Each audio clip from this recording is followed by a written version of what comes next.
4:30 de la tarde, 1 hora menos en Canarias, y a esta hora llega el momento de hacer un remanso, de hacer una calma, un algo así como para charlar un rato, conversar con Gabriel Sanz, Marta Nebot y con Mireia del Pozo, y aquí está Maribel Sánchez de Haro, que es nuestra conversadora fija. Hola, hola. Hola a todos, ¿qué tal? Hola, muy buenas tardes. Muy buenas, ¿cómo estáis? Bueno, y hoy hablando, después de que se ha ido Pitu, que es experta en drogadicciones y en drogas y en sexo y en rock and roll, pero vamos a hablar del cannabis desde otro punto de vista. El gobierno acaba de regular su uso medicinal, Marta. Mira, su prescripción va a estar muy vigilada, eso sí, en el ámbito hospitalario, porque no lo podrá recetar pues el médico de cabecera, Maribel, por ejemplo, sí, ¿no? En principio se va a aplicar en especialidades, en neurología, en oncología, para regular el dolor, el sueño, el apetito, las náuseas, cuando otros medicamentos no están dando resultados. Que nadie piense que viene a sustituir al ibuprofeno, porque no. Y además está contraindicado, por ejemplo, en menores de 25, en embarazadas, en mujeres lactantes y en personas con trastornos psiquiátricos. Está más que probado el uso el buen uso del cannabis para algunas enfermedades, algunos dolores, algunos males. ¿Qué os parece que se haya por fin regulado el uso terapéutico del cannabis, Marta? Me parece que íbamos tarde. Total. Me parece que los principales países del mundo, estoy leyendo la lista, 30 países del mundo lo usan hace mucho tiempo. Hablo de los países occidentales, pero bueno, que hay más. Además, incluso hay países donde esto ha sido sobrepasado y ya el uso del cannabis recreativo también está legalizado. Quiero decir que me parece una antigualla que no hubiéramos avanzado en este sentido, sobre todo para tratamientos claros. O sea, hablamos sobre todo de paliativos, de gente que lo está pasando realmente mal y a la que esta sustancia les puede ayudar a tener una vida mejor. Es que es muy simple, ¿no? Sí, sobre todo porque ahora además hay una serie de terapias basadas en opiáceos, en morfinas y sobre todo en fentanilos, y sé de lo que hablo, que están creando unas adicciones y unos problemas, efectos secundarios muy tremendos. El cannabis no tiene ese problema. Esta es una reivindicación, decía antes Marta, que llevamos tarde, claro que vamos tarde. Yo recuerdo en el año 16-17, yo soy de Cantabria, el que era portavoz del Grupo Popular allí, Eduardo Van den Ende, que falleció hace ya ahora 5 años, era uno de los impulsores de la petición de que se regulara el cannabis. Te estoy hablando del año 17, David, o sea, Sí. Ha Ha llovido 8 un poquito años, ya, ¿eh? Pero bueno, aunque sea tarde, bien llega, porque hay mucha gente que lo necesita, ¿eh? Mireia, ¿qué opinas tú? Pues ante el uso medicinal del cannabis, claramente, pues estamos en días de celebración. Se trata de una medicina más personalizada ante ciertas situaciones. O sea, esto no es un fumar un porro y ya está, para nada. Estamos ante situaciones de dolor, de dolores crónicos. Yo lo vendría a asemejar, pues, esta medicina paliativa. Yo en mi casa tengo a mi madre con quimioterapia y ella es una persona que ha padecido diferentes veces de cáncer, y ojalá esto hubiera venido hace muchísimos años, y eso que la tenemos con paliativos, pero es que llega un momento que, bueno, pues ni estos paliativos. Entonces, bienvenido sea. Aquí lo que se trata es de quitar dolores que están al límite. Además, viene evidenciado científicamente cuando el tratamiento tradicional no funciona, y además que está muy restringido, tanto por quién lo prescribe, por la manera como se va a tomar. Está garantizada tanto la calidad como la seguridad como la dosificación. Por lo tanto, pues realmente, ya os digo, muchísima celebración, y como decía la compañera, hay países que lo iban haciendo hace tiempo. Israel y Canadá están abanderándolo y ha salido todo muy bien. Además pasa otra cosa, que es que andamos en los mundos de las hipocresías, ¿no? Porque en este país los enfermos que necesitaban cannabis, que muchos médicos les recomendaban su uso, sí, pues se iban al mercado negro y lo conseguían. Quiero decir, yo que estoy por la legalización en general de las drogas, porque me parece que acabaríamos con uno de los problemas que generan más delincuencia en el mundo mundial y nos daría mucho dinero a las arcas de todos los estados y nos haría mucho más adultos a todos, y me parece que sería un signo de madurez de la humanidad. Bueno, esto es un avance y es una puerta que se abre, y yo espero que sean puertas que se sigan abriendo, porque ya digo, hay mucha hipocresía alrededor del mundo de las drogas. Sí, ahora es verdad que hay gente que puede confundir esta aprobación para uso legal pues con el fomento de un uso recreativo, que se puede percibir que es inocuo, que es bueno, tal. pero no se debe confundir. Yo estoy de acuerdo contigo, Marta. Yo creo que la legalización de determinadas drogas acabaría con el mundo del tráfico y con mafias, pero en fin, legalizarlo para uso medicinal puede fomentar esa sensación de que vale todo en gente que no está bien informada o que no se ha enterado. Gabriel, ¿tú qué? A ver, yo lo que creo es que hay que hacer una amplia campaña informativa porque, queramos o no, el cannabis está asociado a una imagen de una cierta marginalidad que no es real. Estamos hablando de un uso terapéutico que te va a prescribir alguien, que además no tiene por qué ser fumado, puede ser suele ser en pastillas. Pastillas o en infusión, inhalado, o inhalado, en fin, que es que estamos hablando de un medicamento más para que la población se entere, la audiencia se entere. Es decir, estamos hablando de un cuidado paliativo para alguien que sufre dolores. Porque claro, vivir con dolor, el que no vive con dolor tiene muy alto el listón moral, ¿no? Cuando ya vives con dolor, dices, mira, sí, el listón moral lo tengo altísimo, pero si me puedo tomar algo, se llame cannabis o como se llame, que me quite esta losa,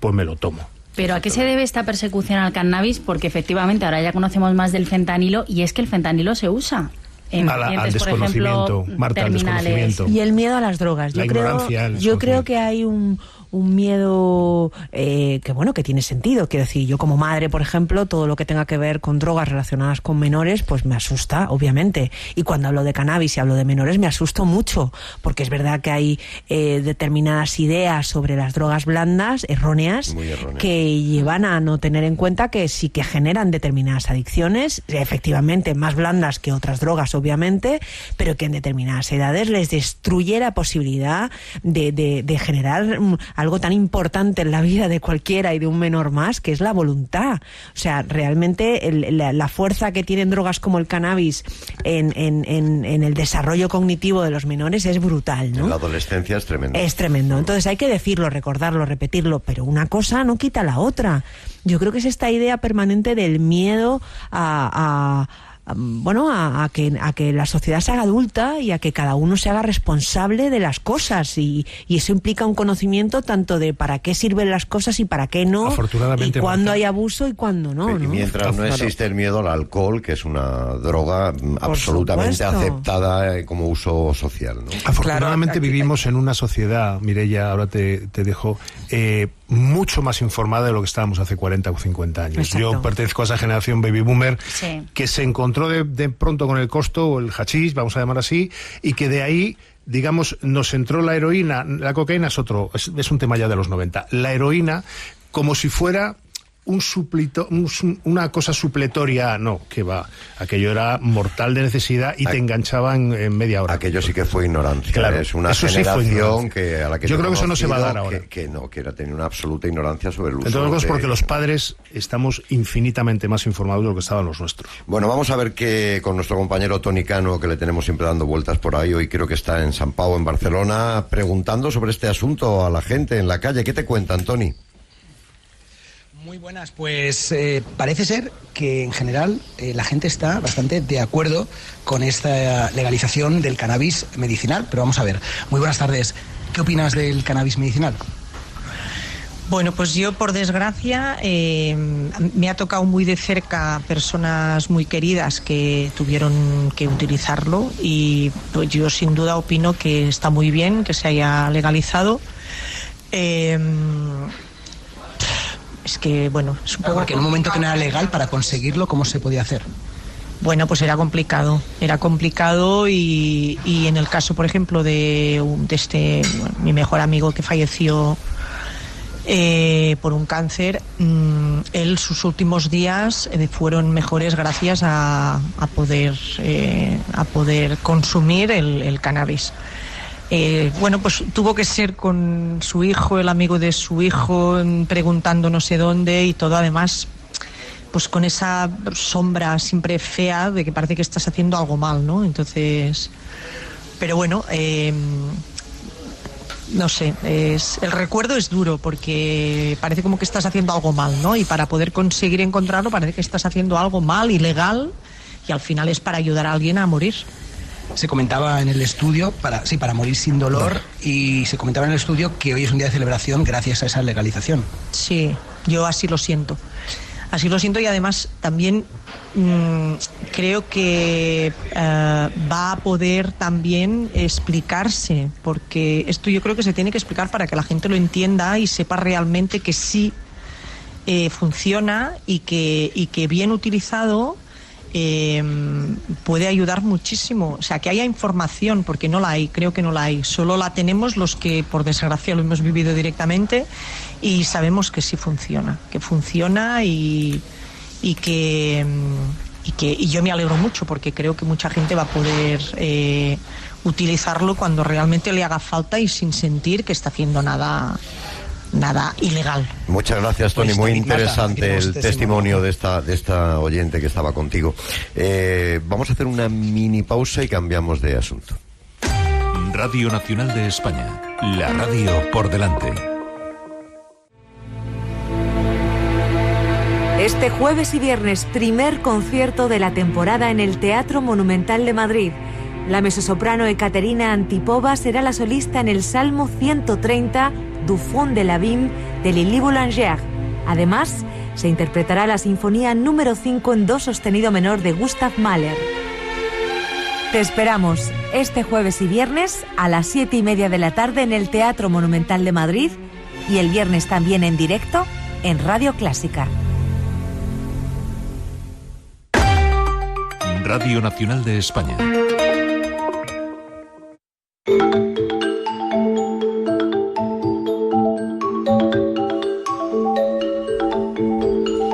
Vamos ahora ya con otro tema, con un temazo, un temita que ha tenido mucha polémica estos últimos días.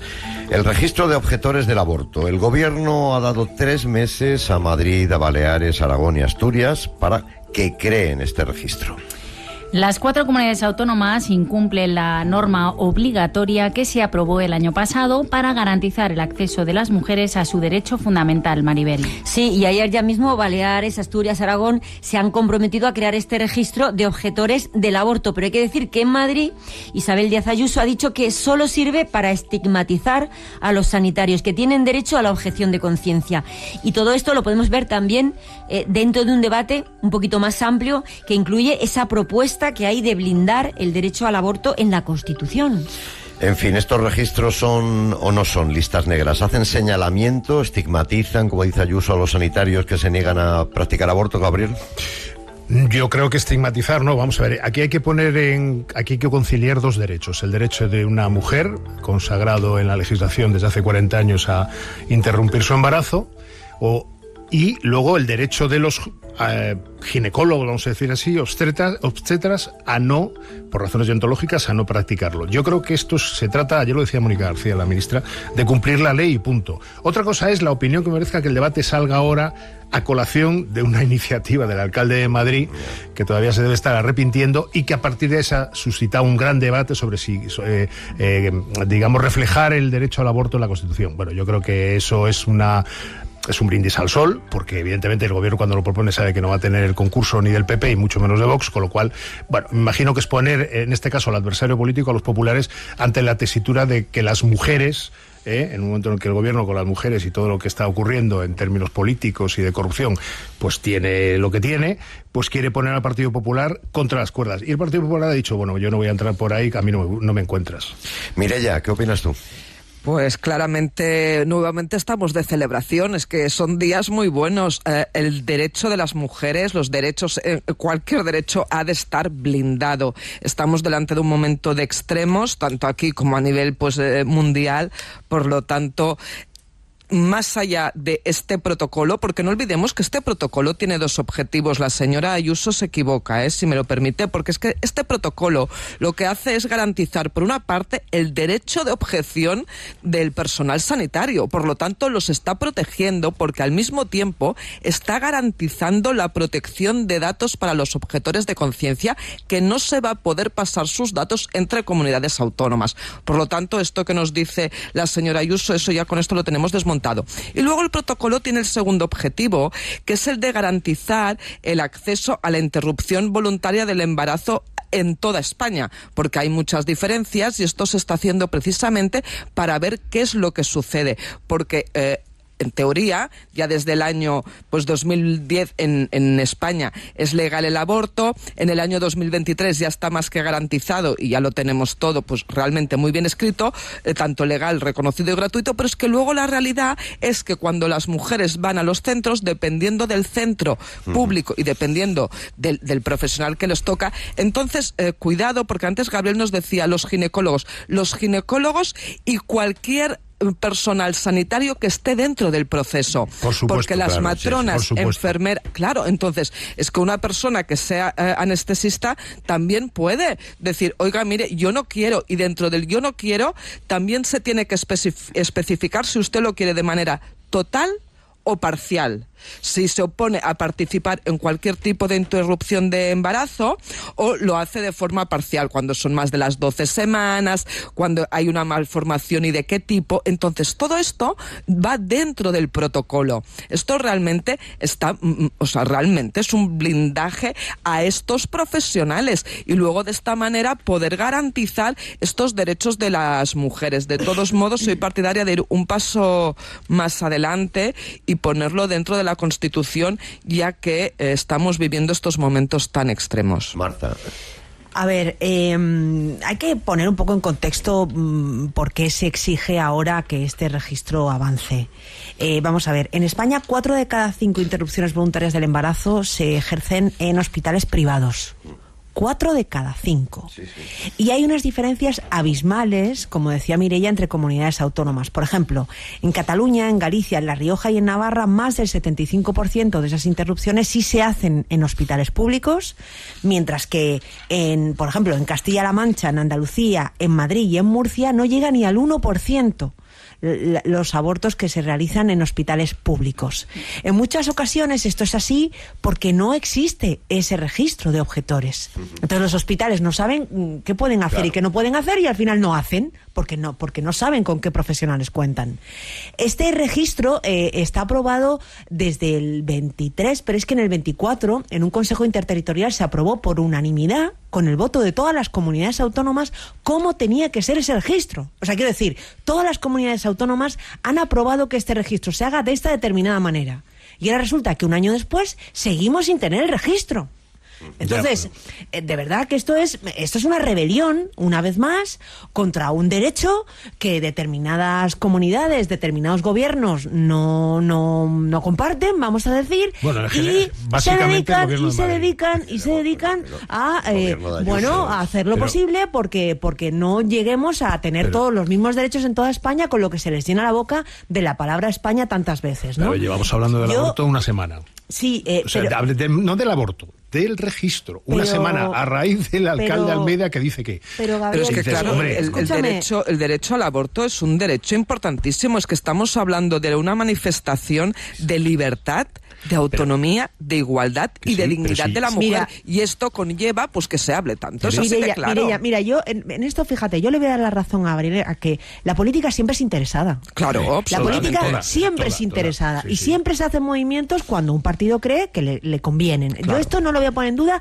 jamás. Llevo demasiados años en esto. El primero alcalde Almeida. Demasiados años en esto como para ponerlo en duda. Ahora bien, que el Partido Socialista saca esto porque Almeida ha cometido el error garrafal de ponerse a pretender torturar, lo digo así, a las mujeres que aborten en Madrid, con unos protocolos que son más viejos ya, que contarle a las mujeres que abortar lleva a los 7 males, a las 7 plagas, como han aprobado en el Ayuntamiento de Madrid con los votos de Vox, porque esto hay que decirlo así. Y con una mentira no existe ningún síndrome posaborto, ni nada que se le parezca. No hay nada científico que apoye eso, esto es la gente provida, que tiene motivos religiosos detrás luego de esto. Rectificó Almeida, y lo intentó arreglar luego. Pero es que Almeida se metió en un jardín absolutamente incomprensible con una mayoría absoluta y dices, pero ¿qué necesidad tienes? Porque, primero, los que van a apoyar eso tienen el voto muy claro y evidentemente no vas a tener ningún problema de voto por ahí. Yo de todas formas, a lo que decía Marta... Me has interrumpido, pero te dejo. Sí. Bueno, ahora te dejo. La última palabra es tuya. Yo lo que sí creo es que aquí hay un problema también de organización de plantilla, porque como bien ha contado Marta, no en todas las provincias es igual y no en todas las comunidades autónomas es igual. Hay comunidades donde no se puede practicar el aborto en hospitales públicos. Entonces, alguien, la Consejería de Sanidad correspondiente, tiene que tener un listado de profesionales. Pero antes he dicho ginecólogos y con muy bien buen criterio, Mireia me ha corregido, y obstetras, y matronas, y enfermeras, todo. Tienes que tener un Excel que te diga, bueno, fulanito sí, y está de guardia tal día o no, porque si no es imposible. Es que sería facilitar las cosas. Bueno, sería cumplir la ley, además. Bueno, no, cumplir la ley lo primero, pero sería cumplir la ley. Facilitar las cosas a las Claro, mujeres que y abaratar. O sea, estamos hablando de que se acaban contratando servicios privados porque no se organizan en la pública, porque no se hace el trabajo de hacer esos listados. Pero bueno, dicho esto, a mí me gustaría añadir una cosa más con respecto a blindar o no el derecho al aborto en este momento. A mí me parece que había un consenso social muy generalizado con respecto a esto, que el Partido Popular ha gobernado más de 8 años con una ley del aborto como la que tenemos ahora y no la modificó. Es verdad que hubo en un momento dado algún lío con determinada ala del Partido Popular, con Gallardón a la cabeza, que pretendían cambiarlo, pero el Partido Popular decidió que no lo tocaba.